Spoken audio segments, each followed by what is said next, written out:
જય હિન્દ દોસ્તો, કેમ છો બધા? મજામાં ને? ફરી એકવાર મારું વેબ ચેનલમાં હું અજય ચૌહાણ આપ સૌનું હાર્દિક સ્વાગત કરું છું. આજે એવો મોસ્ટ ટાઈમ એવો ટોપિક કહી શકાય, એટલે કે ફોરેસ્ટને લગતા મોસ્ટ ટાઈમ એવા કરંટ અને વન અને પર્યાવરણને લગતા મોસ્ટ ટાઈમ એવા પ્રશ્નો જોવાના છે. જો તમને મારો વિડીયો સારો લાગે તો વધુમાં વધુ શેર કરો, સબસ્ક્રાઇબ કરો અને લાઈક કરો, અને જરૂરિયાતમંદ સુધી મારો વિડીયો વધુમાં વધુ શેર કરો. તો ચાલો આપણે શરૂઆત કરશું. જોઈએ તો ફોરેસ્ટ ગાર્ડ, વન રક્ષક, બીટ ગાર્ડ. તો ચાલો આપણે શરૂઆત કરીએ. તમારી સામે સ્ક્રીન પર છે પહેલો પ્રશ્ન જોઈ રહ્યો છે. જોઈએ તો મેંગ્રોવ દિવસ ક્યારે ઉજવવામાં આવે છે? મેંગ્રોવ છે બરાબર, એ દિવસ ક્યારે ઉજવવામાં આવે છે? તમારી સામે સ્ક્રીન ઉપર ચાર ઓપ્શન છે. એ ઓપ્શન છે 10 ઓગસ્ટ, બી ઓપ્શન છે 12 ઓગસ્ટ, સી ઓપ્શન છે 21મી માર્ચ કે ડી ઓપ્શન છે 26 જુલાઈ. તો આયા તમારો સાચો જવાબ કયો છે તમારે કોમેન્ટ માં લખવાનું છે બરાબર. મેંગ્રોવ દિવસ ક્યારે ઉજવવામાં આવે છે? વાત કરીએ તો ભારતની વાત કરીએ બરાબર, તો ભારતમાં સૌથી વધારે મેંગ્રોવ જંગલો છે એ પશ્ચિમ બંગાળમાં, યાદ રાખો સુંદરવન આવેલું છે બરાબર, સુંદરવન ત્યાં સૌથી વધારે મેંગ્રોવ જંગલો છે ભારતમાં. વાત કરીએ તો ગુજરાતમાં સૌથી વધારે, યાદ રાખો ગુજરાતમાં સૌથી વધારે છે બરાબર, એ કચ્છ જિલ્લામાં છે. યાદ રાખજો કયા જિલ્લામાં છે? તો કચ્છ જિલ્લામાં છે. તો આ પણ તમારે યાદ રાખવાનું છે. અને વિશ્વની વાત કરીએ તો વિશ્વમાં સૌથી વધારે કયા દેશમાં છે? તો યાદ રાખજો ઇન્ડોનેશિયા આ દેશ છે, ત્યાં સૌથી વધારે જંગલો છે. તો આ યાદ રાખવાનું છે બરાબર. તો તમારી સામે સ્ક્રીન ઉપર છે મેંગ્રોવ દિવસ ક્યારે ઉજવવામાં આવે છે? ગુજરાતમાં છે બરાબર, 15 જિલ્લા છે એવા છે કે જે દરિયો કિનારો ધરાવે છે. એમાંથી 14 જિલ્લા છે જે ટૂંકમાં મેંગ્રોવ જંગલો ધરાવે છે. તો તમારે મને કોમેન્ટમાં કહેવાનું છે કયો એક જિલ્લો છે એ મેંગ્રોવ જંગલ ધરાવતો નથી બરાબર. 15 માંથી કયો એક જિલ્લો છે જેમાં મેંગ્રોવ જંગલો ધરાવતા નથી? તમારે મને કોમેન્ટમાં કહેવાનું છે બરાબર. તો વાત કરીએ તો અહીંયા તમારો સાચો જવાબ કયો આવશે? જોઈએ તો અહીંયા તમારો રાઈટ આન્સર છે આવશે 26 જુલાઈ ના રોજ છે બરાબર, એ મેંગ્રોવ દિવસ ઉજવવામાં આવે છે. કયો દિવસ? મેંગ્રોવ દિવસ 26 જુલાઈ ના રોજ ઉજવવામાં આવે છે, યાદ રાખજો. વાત કરીએ તો 10 ઓગસ્ટ ના રોજ તો વિશ્વ સિંહ દિવસ ઉજવવામાં આવે છે બરાબર. 12 ઓગસ્ટ ના રોજ વિશ્વ હાથી દિવસ ઉજવવામાં આવે છે, અને 21મી માર્ચ વિશ્વ વન દિવસ તરીકે ઉજવવામાં આવે છે. તો આ યાદ રાખવાના છે દિવસો બરાબર. તો અહીંયા તમારો રાઈટ આન્સર આવશે ડી ઓપ્શન. 26 જુલાઈ ના રોજ મેંગ્રોવ દિવસ ઉજવવામાં આવે છે. આજે જ છે બરાબર, 26 જુલાઈ, અને આજે મેંગ્રોવ દિવસની ઉજવણી કરવામાં આવી છે. હવે આપણે મેંગ્રોવ વિશે ડીપમાં માહિતી મેળવીએ. જોઈએ તો 26 જુલાઈ આંતરરાષ્ટ્રીય મેંગ્રોવ દિવસ તરીકે ઉજવવામાં આવે છે. આ દિવસ મેંગ્રોવ ઇકોસિસ્ટમના મહત્વ વિશે જાગૃતિ લાવવા માટે, તેમના ટકાઉ સંચાલન અને ઉપયોગો માટેના ઉકેલોનો પ્રોત્સાહન આપવા માનવામાં આવે છે. અને મેંગ્રોવ દરિયાકાંઠાના ખારા પાણીમાં ઉગે છે, યાદ રાખજો. કયા પાણીમાં ઉગે છે? તો ખારા પાણીમાં ઉગે છે, આ પણ યાદ રાખજો. અને આ દિવસ યુનેસ્કો દ્વારા મનાવવામાં આવે છે, યાદ રાખજો. અને ભારતમાં સૌથી વધુ મેંગ્રોવ જંગલો છે પશ્ચિમ બંગાળમાં આવેલું સુંદરવન છે બરાબર, ત્યાં સૌથી વધારે થાય છે. અને વાત કરીએ તો ગુજરાતમાં કચ્છ, જૂનાગઢ વગેરે દરિયા કિનારો મેંગ્રોવ જંગલો ટૂંકમાં ધરાવે છે. તો આ તમારે યાદ રાખવાનું છે. ત્યાર પછી વાત કરીએ તો બીજો સવાલ છે તમારી સામે સ્ક્રીન ઉપર. વંદાનું હૃદય કેટલા ખંડોનું બનેલું છે? વંદો હોય છે એનું હૃદય છે એ કેટલા ખંડોનું બનેલું છે? તમારે મને કોમેન્ટમાં કહેવાનું છે. તમારી સામે સ્ક્રીન ઉપર છે. એ ઓપ્શન છે 16, બી ઓપ્શન છે 13, સી ઓપ્શન છે 4 કે ડી ઓપ્શન છે 8. તો અહીંયા તમારો સાચો જવાબ કયો છે તમારે મને કોમેન્ટમાં કહેવાનું છે. જોઈએ તો વંદાનું હૃદય છે એ કેટલા ખંડોનું હોય છે? તો અહીંયા તમારો સાચો જવાબ આવશે બી ઓપ્શન બરાબર. વંદાનું હૃદય છે એ 13 ખંડોનું હોય છે, આ યાદ રાખજો. હવે વંદા વિશે આપણે થોડી ડીપમાં માહિતી મેળવી લઈએ. જોઈએ તો વંદાનું છે બરાબર, વંદો. તો જોઈએ તો એનું વૈજ્ઞાનિક નામ છે પોલિફાંગા ઇન્ડિકા, એનું વૈજ્ઞાનિક નામ છે, અને મૂળ ભારતીય વંદો તરીકે ઓળખાય છે, યાદ રાખજો. અને પેરીપ્લેન્ટા અમેરિકાના સામાન્ય વંદો તરીકે જાણીતો છે, યાદ રાખજો. કયો છે? તો પેરીપ્લેન્ટા અમેરિકાના ટૂંકમાં સામાન્ય વંદો તરીકે પણ જાણીતો છે. અને ભારતીય વંદાનું જે આયુષ્ય છે બરાબર, એ 2 થી 3 વર્ષનું જીવે છે બરાબર. વંદા છે 2 થી 3 વર્ષ જીવી શકે છે. અને નર છે એ 2 જોડ પાંખો ધરાવે છે બરાબર. નર ને છે બરાબર, એ 2 પાંખો જોડ હોય છે, આ યાદ રાખજો. પરંતુ માદામાં પાંખોનો અભાવ જોવા મળે છે, યાદ રાખજો. માદા હોય છે એને પાંખોમાં અભાવ જોવા મળે છે. અને 3 જોડ પગ ધરાવે છે, યાદ રાખજો. વંદા છે એ 3 જોડ તો પગ ધરાવે છે.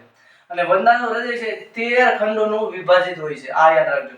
તેના શીર્ષ ભાગને 2 સ્પર્શકો આવેલા હોય છે જે ગંધ પારખવાનું કાર્ય કરે છે. તો આ પણ તમે યાદ રાખજો. તેનું શરીર 3 ભાગમાં, એટલે કે શીર્ષ, ઉરસ અને ઉંદર વિભાજિત હોય છે. અને શીર્ષ જે ત્રિકોણાકાર હોય છે, આ પણ યાદ રાખજો. અને વંદામાં એક જોડ સંયુક્ત આંખ આવેલી હોય છે, આ પણ યાદ રાખજો. અને વંદામાં હિમોગ્લોબિનનો અભાવ હોય છે. તો આ વંદા વિશે તમારે આટલું યાદ રાખવાનું. તમારી સામે સ્ક્રીન ઉપર છે આ વંદો છે, અને તમે બધાએ પણ જોયો હશે વંદો, બરાબર? વંદો કેવો આવે. ત્યાર પછી જોઈએ તો આગળનો પ્રશ્ન છે તમારી સામે સ્ક્રીન ઉપર. ત્રીજો પ્રશ્ન છે, ગુજરાતમાં કુલ કેટલા રાષ્ટ્રીય ઉદ્યાન રચવામાં આવેલા છે, બરાબર? ગુજરાતમાં છે એ ટોટલ કેટલા રાષ્ટ્રીય ઉદ્યાન રચવામાં આવેલા છે, તમારે મને કોમેન્ટમાં કહેવાનું છે. વાત કરીએ તો આ તમારો રાઈટ આન્સર કયો આવશે, તમારે કોમેન્ટમાં કહેવાનું છે. જોઈએ તો ગુજરાતમાં કુલ કેટલા રાષ્ટ્રીય ઉદ્યાનો છે, તો આ તમારો રાઈટ આન્સર આવશે. ગુજરાતમાં છે ટોટલ છે 4 રાષ્ટ્રીય ઉદ્યાન. તમને બધાને ખ્યાલ જ હશે, બરાબર? ગુજરાતમાં કેટલા રાષ્ટ્રીય ઉદ્યાન છે? 4 છે, અને 23 અભયારણ્યો છે. આ પણ તમે યાદ રાખજો, બરાબર? હવે એની અભયારણ્ય વિશે આપણે થોડી ડીપમાં માહિતી મેળવીએ. રાષ્ટ્રીય ઉદ્યાન વિશે જોઈએ તો ગુજરાતના રાષ્ટ્રીય ઉદ્યાન, બરાબર? જોઈએ તો ગીર રાષ્ટ્રીય ઉદ્યાન છે, જેની સ્થાપના 1975 માં કરવામાં આવી હતી, યાદ રાખજો. અને આ 258.71 ચોરસ કિલોમીટરમાં ફેલાયેલું છે. અને આ જિલ્લો કયો લાગુ પડે? તો જુનાગઢ જિલ્લો લાગુ પડે. અને આયા મુખ્ય પ્રાણીઓ જોઈએ તો સિંહ, દીપડા, ચિત્તલ, ઝરખ, સાબર, ચિંકારા અને મગર જેવા ટૂંકમાં મુખ્ય પ્રાણીઓ જોવા મળે છે. આ યાદ રાખજો. વાત કરીએ તો કાળિયાર રાષ્ટ્રીય ઉદ્યાન અથવા બ્લેક બગ રાષ્ટ્રીય ઉદ્યાન અથવા વેળાવદર રાષ્ટ્રીય ઉદ્યાન, જેની સ્થાપના 1976 માં કરવામાં આવી હતી. વાત કરીએ તો 34.08 ચોરસ કિલોમીટરમાં વેળાવદર રાષ્ટ્રીય ઉદ્યાન ફેલાયેલું છે. અને ભાવનગર જિલ્લામાં આવેલું છે.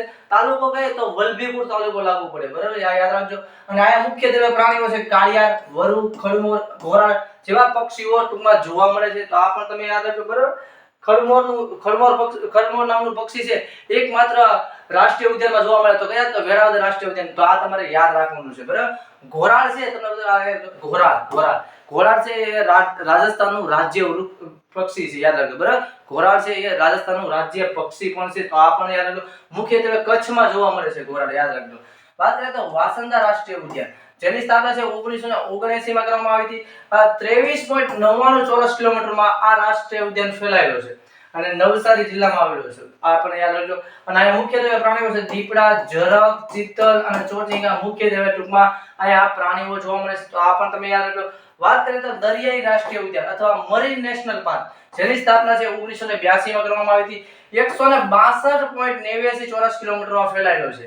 અને કચ્છનો અખાત જામનગર ખાતે, બરાબર? ટૂંકમાં કચ્છના અખાતમાં અને જામનગરના ટૂંકમાં વચ્ચોવચ્ચ છે, ટૂંકમાં ફેલાયેલો છે. આ પણ યાદ રાખજો.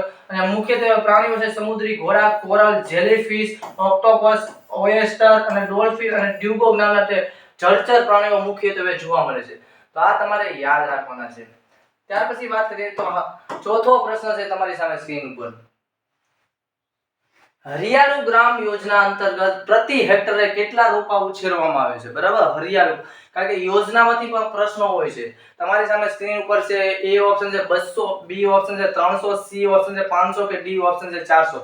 તો આયા તમારો સાચો જવાબ કયો છે, તમારે મને કોમેન્ટમાં કહેવાનું છે. હરિયાળુ ગ્રામ યોજના અંતર્ગત પ્રતિ હેક્ટરે કેટલા રોપા ઉછેરવામાં આવે છે? તો આયા તમારો રાઈટ આન્સર કયો છે, તમારે મને કોમેન્ટમાં કહેવાનું છે. વાત કરીએ તો હરિયાળુ ગ્રામ યોજના, બરાબર, અંતર્ગત પ્રતિ હેક્ટરે કેટલા રોપા ઉછેરવામાં આવે છે? તો આયા તમારો સાચો જવાબ આવશે ડી ઓપ્શન, બરાબર? 400 રોપા આપવામાં આવે છે. તો આ યાદ રાખજો. હવે એની વિશે આપણે ડીપમાં માહિતી મેળવી લઈએ. જોઈએ તો હરિયાળુ ગ્રામ યોજના, આ યોજના હેઠળ વન વિભાગ દ્વારા મફત રોપા આપવામાં આવે છે. અને જમીન ધારકની જમીન પર સરકારી ખર્ચે વાવેતર કરવામાં આવે છે. આ પણ યાદ રાખજો. અને વાવેતર પછીની માવજતની જવાબદારી જે તે જમીન ધારક કે સંસ્થાની હોય છે. આ પણ યાદ રાખજો. અને આ યોજના હેઠળ પ્રતિ હેક્ટરે 400 રોપા ઉછેરવામાં આવે છે. તો આ યાદ રાખવાનું. કેટલા? તો પ્રતિ હેક્ટરે 400 રોપા આપવામાં આવે છે. આ યોજનાનો લાભ દરેક સરકારી કે બિન સરકારી શૈક્ષણિક, ઔદ્યોગિક કે સ્વરાજની સંસ્થાઓ લઈ શકે છે. તો આ તમારે યાદ રાખવાનું છે હરિયાળુ ગ્રામ યોજના વિશે. ત્યાર પછી વાત કરીએ તો આગળનો પ્રશ્ન જોઈએ તો તમારી સામે સ્ક્રીન ઉપર છે પાંચમો પ્રશ્ન.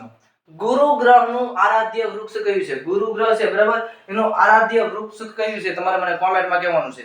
એ ઓપ્શન છે ઉમરો છે, બી ઓપ્શન છે ખીજડો છે, સી ઓપ્શન છે પીપળો છે કે ડી ઓપ્શન છે આકડો.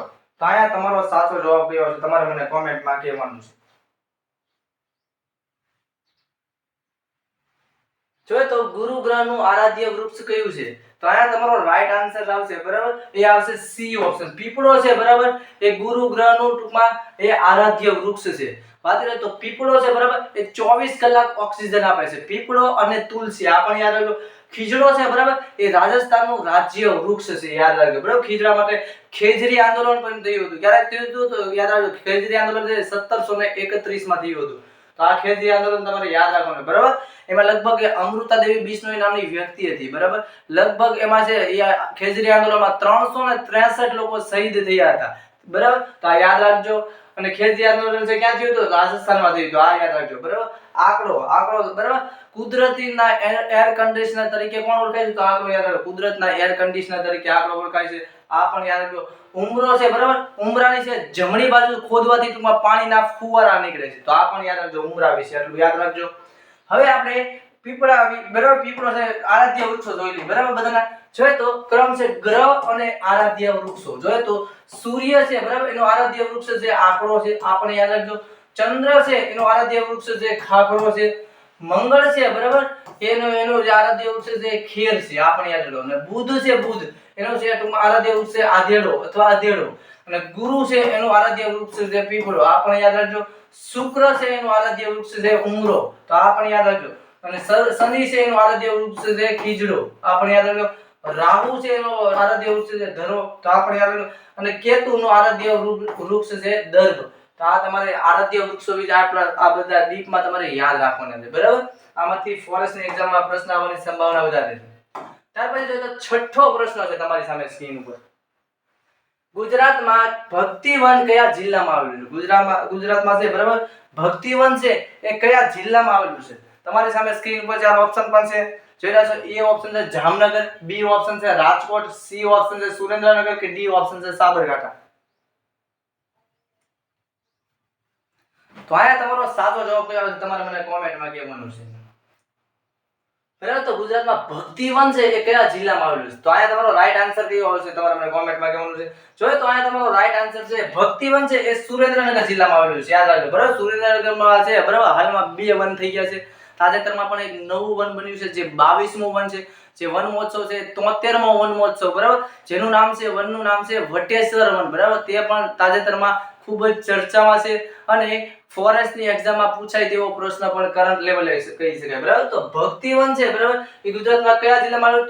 તો સુરેન્દ્રનગર જિલ્લામાં આવેલું છે, તો આ યાદ રાખજો. અને ગુજરાતમાં વાત કરીએ તો ગુજરાતમાં સૌથી નાનું વન કે તો હરિહર વન છે જે ગીર સોમનાથમાં આવેલું છે, આ પણ તમારે યાદ રાખવાનું છે. અને ગુજરાતમાં સૌથી મોટું વન કે તો રામવન છે, અને આ રામવન છે જે રાજકોટ જિલ્લામાં આવેલું છે, તો આ પણ તમારે યાદ રાખવાનું છે.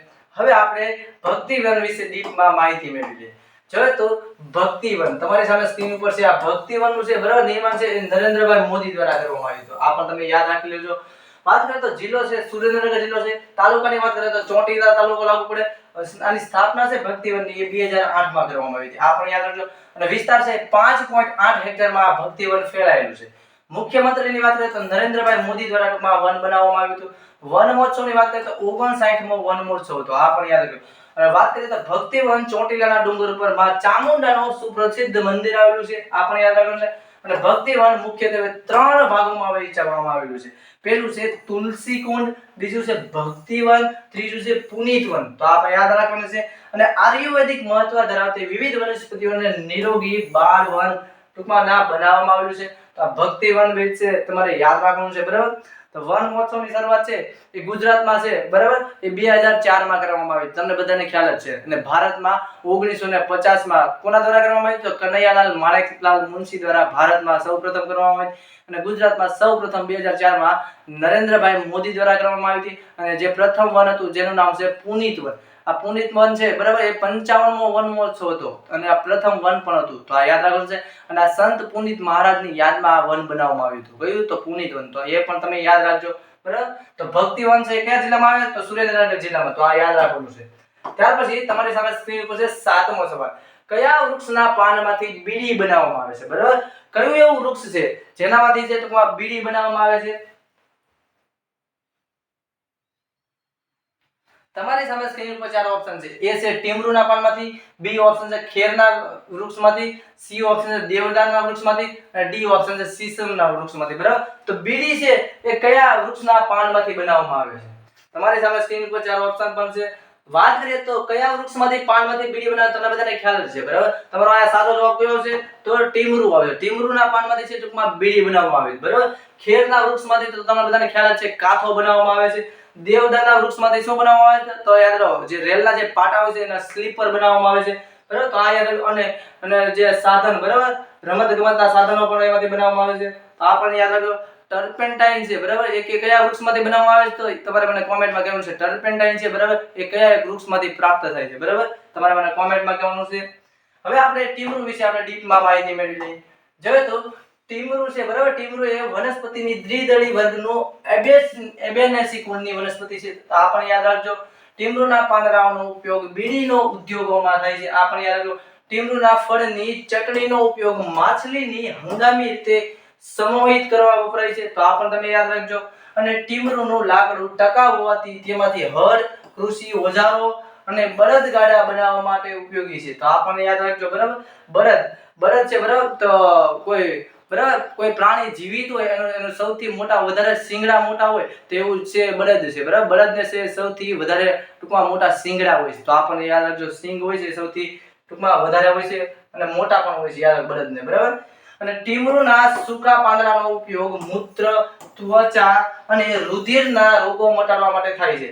તો આ તમારે યાદ રાખવાનું. તમારી સામે સ્ક્રીન પર છે આ ટીમરૂના પાન છે. બરાબર, એમાંથી બીડી બનાવવામાં આવે છે. બરાબર, જેને આપણે ચાર ભાઈ તરીકે ઓળખવામાં આવે. બરાબર, ચાર ભાઈ, પાંચ ભાઈ જે આવતી હોય. બરાબર, ટૂંકમાં ટીમરૂના પાનમાંથી બીડી બને છે. આ યાદ રાખવાનું છે તમારે. ત્યાર પછી જોઈએ તો 8મો સવાલ છે તમારી સામે સ્ક્રીન પર છે. જો તો વિશ્વ આદ્રભૂમિ દિવસની ઉજવણી કયા વર્ષથી કરવામાં આવી હતી? બરાબર, કયા વર્ષથી છે? બરાબર, આજ સુધી છે એ ટૂંકમાં વિશ્વ આદ્રભૂમિ દિવસની ઉજવણી કરવામાં આવે છે. તમારી સામે સ્ક્રીન ઉપર ચાર ઓપ્શન છે. એ ઓપ્શન છે 1956, બી ઓપ્શન છે 1897, સી ઓપ્શન છે 1856 કે ડી ઓપ્શન છે 1997. બરાબર, તો આ તમારો સાચો જવાબ કયો છે તમારે મને કોમેન્ટમાં કહેવાનું છે. બરાબર,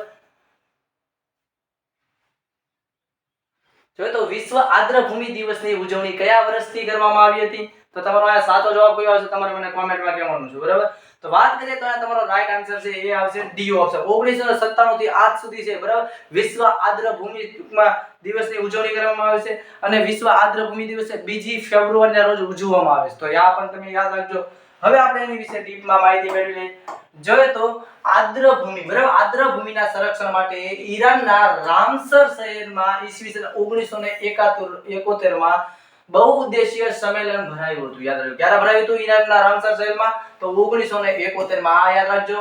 અને આ સમજૂતી ઈસવીસન 1975 થી લાગુ થઈ હતી. યાદ રાખજો. બરાબર, અને 1975 માં મગર પરિયોજના પણ થઈ હતી. આ પણ યાદ રાખજો. મગર પરિયોજના 1975 માં થઈ હતી. આ પણ તમે યાદ રાખજો. અને ભારતે 1982 માં આ સંધિ પર હસ્તાક્ષર કર્યા હતા. ક્યારે? જ્યારે મરીન નેશનલ પાર્કની સ્થાપના કરવામાં આવી હતી. બરાબર, ત્યારે ભારતે છે ટૂંકમાં આની પર હસ્તાક્ષર કર્યા હતા 1982 માં. આ પણ યાદ રાખજો. અને વર્તમાનમાં 171 દેશો આ સંમેલનમાં ભાગીદારી છે. તો આ પણ યાદ રાખજો. અને વિશ્વભરમાં દર વર્ષે 2 ફેબ્રુઆરીને વિશ્વ આદ્રભૂમિ દિવસ તરીકે ઉજવવામાં આવે છે.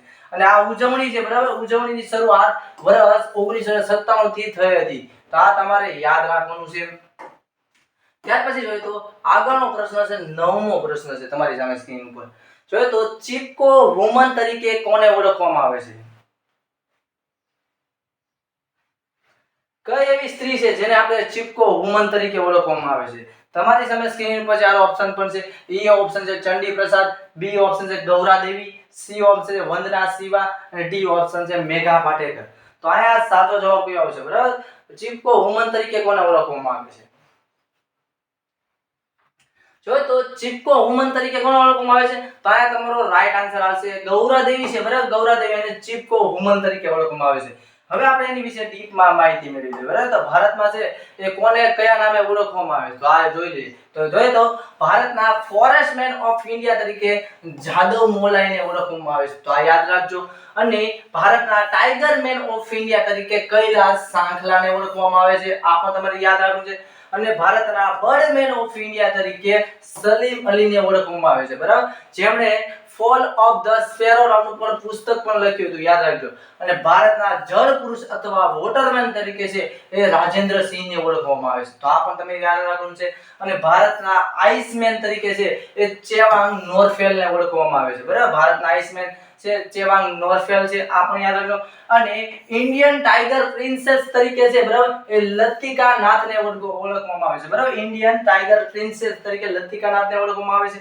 અને વૃક્ષ મિત્ર, બરાબર, જે સુંદરલાલ બહુગુણાને ઓળખવામાં આવે છે, યાદ રાખજો, બરાબર. અને ચીપકો આંદોલનમાં, બરાબર, એ સુંદરલાલ બહુગુણાએ ચીપકો આંદોલન કર્યું હતું, બરાબર. આ ચીપકો આંદોલન ક્યારે કર્યું હતું એ તમારે મને કોમેન્ટમાં કહેવાનું છે. પર્યાવરણના એન્જિનિયર તરીકે ગુરુદાસ અગ્રવાલને ઓળખવામાં આવે છે, બરાબર, જેમને પર્યાવરણના એન્જિનિયર તરીકે ઓળખવામાં આવે છે. કોને? તો ગુરુદાસ અગ્રવાલને, તો આ યાદ રાખજો. અને ચીપકો વુમન તરીકે કોને ઓળખવામાં આવે છે? તો ગૌરા દેવી છે, જેમને આપણે ચીપકો વુમન તરીકે ઓળખવામાં આવે છે, તો આ તમારે યાદ રાખવાના છે. ત્યાર પછી વાત કરીએ તો આગળના સવાલ વિશે વાત કરીએ તો જોઈએ તો 10મો સવાલ છે તમારી સામે સ્ક્રીન ઉપર. જોઈએ તો IUCN ની સંસ્થાની રેડ લિસ્ટમાં ગુજરાતના સિંહને કઈ યાદીમાં મૂકવામાં આવેલા છે, બરાબર. IUCN ની જે રેડ લિસ્ટ ડેટા છે બુક છે, બરાબર, એમાં છે સિંહ છે ગુજરાતના સિંહ, એને કેમાં મૂકવામાં આવેલા છે? તમારી સામે સ્ક્રીન ઉપર ચાર ઓપ્શન છે. A છે વિનાશના આરે મૂકવામાં આવેલા છે, B ઓપ્શન છે ભયના આરે મૂકવામાં આવેલા છે, C ઓપ્શન છે સંકટની નજીક મૂકવામાં આવેલા છે, કે D ઓપ્શન છે લુપ્તપ્રાય તરીકે ઓળખવામાં આવે છે, બરાબર. તમને બધાને ખ્યાલ જ છે સિંહની વસ્તી ગણતરી દર કેટલા? તો 5 વર્ષે કરવામાં આવે છે, આ પણ યાદ રાખજો. અને વાઘની વસ્તી ગણતરી દર 4 વર્ષે કરવામાં આવે છે, તો આ પણ તમે યાદ રાખશો, બરાબર. વધારે પડતા જે પ્રાણીઓ છે એની વસ્તી ગણતરી છે મુખ્યત્વે છે 5 વર્ષે કરવામાં આવતી હોય છે, તો આ પણ તમે યાદ રાખી લેજો. વાત કરીએ તો સિંહ છે, બરાબર, તો IUCN એટલે કે IUCN નું પૂરું નામ કયું છે? તો International Union for Conservation of Nature, બરાબર. એનું વડું મથક છે એ ગ્લાન એટલે કે સ્વિટ્ઝરલેન્ડમાં આવેલું છે, બરાબર. આની સ્થાપના છે એ 1948 માં કરવામાં આવી હતી, આ પણ તમે યાદ રાખજો. IUCN, બરાબર, જે રેડ લિસ્ટ ડેટા બુક છે, બરાબર. તો IUCN ની સંસ્થાની રેડ લિસ્ટમાં ગુજરાતના સિંહને કઈ યાદીમાં મૂકવામાં આવેલા છે? આયા તમારો રાઈટ આન્સર આવશે, બરાબર. તો આ સિંહને છે ટૂંકમાં એ ભયના આરે મૂકવામાં આવેલા છે, યાદ રાખજો, બરાબર. હવે આપણે સિંહ વિશે થોડીક ડીપમાં માહિતી મેળવી લઈએ. જોઈએ તો સિંહ વિશે આટલી માહિતી આપણે જોઈ લઈએ, બરાબર. સિંહનું વૈજ્ઞાનિક નામ પેન્થરા લિયો પર્સિકા એનું વૈજ્ઞાનિક નામ છે. અને વિશ્વ સિંહ દિવસ 10 ઓગસ્ટના રોજ ઉજવવામાં આવે છે. સિંહ છે બિલાડી કુળનું પ્રાણી છે, બરાબર. તો આપણે યાદ રાખજો સિંહ અને વાઘ, બરાબર, એ પાચનમાં મદદ કરવા માટે ઘાસ અથવા ખડ ખાય છે, તો આ પણ તમે યાદ રાખો. સિંહનું સરેરાશ આયુષ્ય છે 18 વર્ષનું હોય છે, આ પણ યાદ રાખો, બરાબર. સિંહના બચ્ચાને આપણે કબ અથવા શાવક તરીકે ઓળખવામાં આવે છે. અને સિંહ, બરાબર, સૂર્યાસ્ત પછીના 1 કલાકમાં ગર્જના કરે છે, આ પણ યાદ રાખો. અને સ્થાનિક લોકો તેમને સાવજ અથવા હાવજ તરીકે ઓળખે છે, આ પણ તમારે યાદ રાખવાનું છે. અને સિંહ ગીરમાં 2 જાતો જોવા મળે છે, એક છે વેલર અને બીજો છે ગઢિયો, તો આ તમારે યાદ રાખવાનું છે, બરાબર. તો તમારે મને કોમેન્ટમાં કહેવાનું છે, બરાબર. તો સિંહ પ્લસ વાઘણ દ્વારા એક નવી જ પ્રજાતિ ઉત્પન્ન થાય, બરાબર, તેને શું કહેવામાં આવે છે? તમારે મને કોમેન્ટમાં કહેવાનું છે, બરાબર. સિંહ પ્લસ વાઘણ દ્વારા એક નવી જ પ્રજાતિ ઉત્પન્ન થાય છે, બરાબર, એને આપણે હાઇબ્રિડ તરીકે ઓળખવામાં આવે છે. અને આ જે સિંહ પ્લસ વાઘણ દ્વારા એક નવી જ પ્રજાતિ ઉત્પન્ન થાય છે તેને શું કહેવામાં આવે છે? તમારે મને કોમેન્ટમાં કહેવાનું છે. જો તમને મારો વિડિયો સારો લાગ્યો હોય તો વધુમાં વધુ શેર કરો, સબસ્ક્રાઇબ કરો અને લાઈક કરો, અને જરૂરિયાતમંદ સુધી મારો વિડિયો વધુમાં વધુ શેર કરો. તો જય હિન્દ, જય ભારત.